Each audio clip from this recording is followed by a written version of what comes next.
Hi, I'm Anna Runkle, also known as the Crappy Childhood Fairy.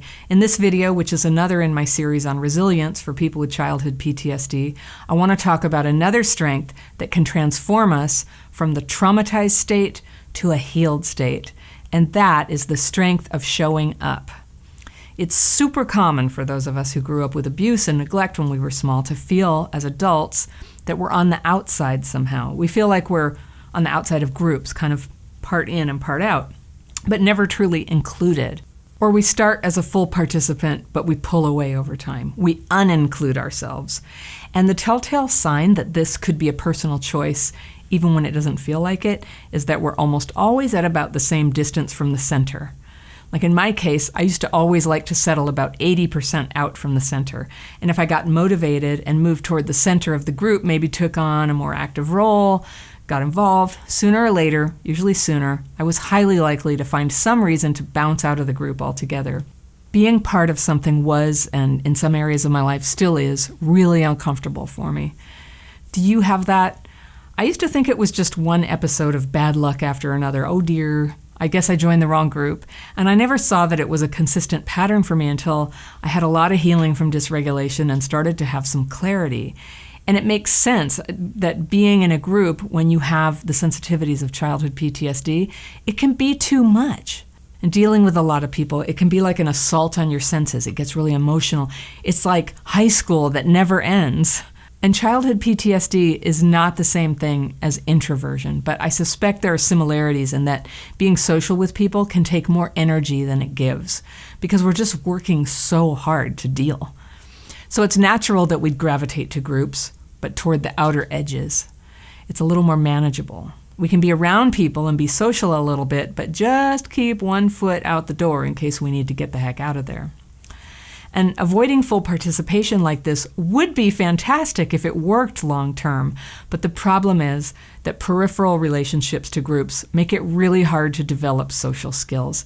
And what starts as kind of a delay in our development can become a full-on deficiency. And next thing you know, we're becoming that old neighbor who stands at the window banging on the glass to scare the kids away from his driveway. That is how it happens.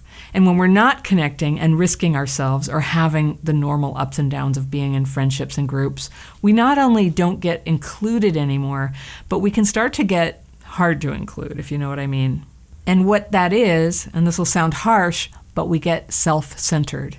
Not sharing ourselves with other people is an emergency protection measure, but not a way to live our whole lives. The possibility of sharing ourselves is all around us.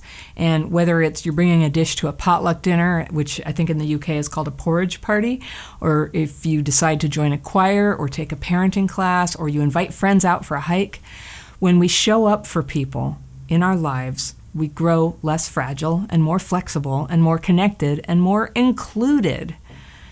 Yes, it's demanding to be included, and isolation sounds so peaceful as an option, but if we allow isolation to take root long term, it will take over, and our very worst traits will have a field day. We grow crabby, we get self-centered, we get bitter, we get paranoid, and then it gets harder to turn the ship back toward connection again, because, frankly, we've gotten too weird. Have you ever felt this beginning to happen to you? So take your alone time and then keep chipping away at your capacity to stay connected. Because remember in the video where I talk about the worst fear that everyone shares, and I know that because thousands of people have confided their fears to me? It's that we'll end up alone. And that does happen. I know many of you watching this video are there right now wondering if any change is possible or if any change is worth it. And I just want to tell you yes and yes. You just start with one small action. You just show up. Take a shower, put on your coat, and go say hello to some people. Go back to a group you used to like. Pay a visit to a friend you've been neglecting. Sign up for a litter cleanup day or a blood drive or whatever community get-together happens to show up in your community, and show up.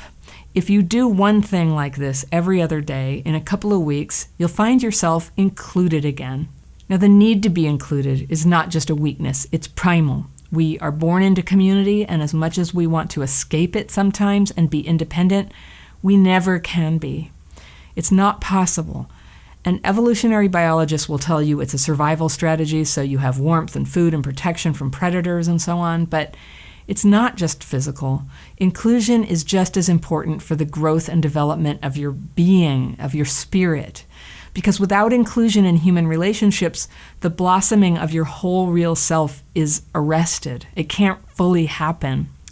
So fulfillment can't come to us if we don't connect with people. It feels hard. It's okay. It is hard. I have to push myself all the time and probably always will.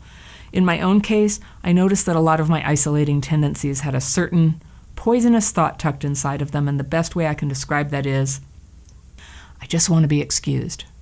The PTSD in me just doesn't want to be accountable to other people for no better reason than it's hard. So I face what's hard and I do it anyway. And the reward for that is that I get to be included. And being included is secretly exactly where we all want to be. All this gets easier when you're healing the dysregulation and other symptoms of childhood PTSD.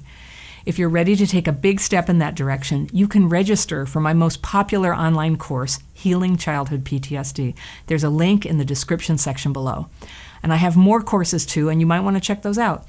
Or even become a member and access all my courses for one annual fee.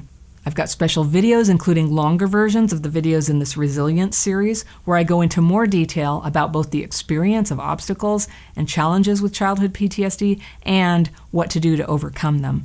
It's all linked down below. And I've got more Resilience videos coming out for the next several weeks, and you can be sure to see them all by subscribing to this channel. I'll see you next week.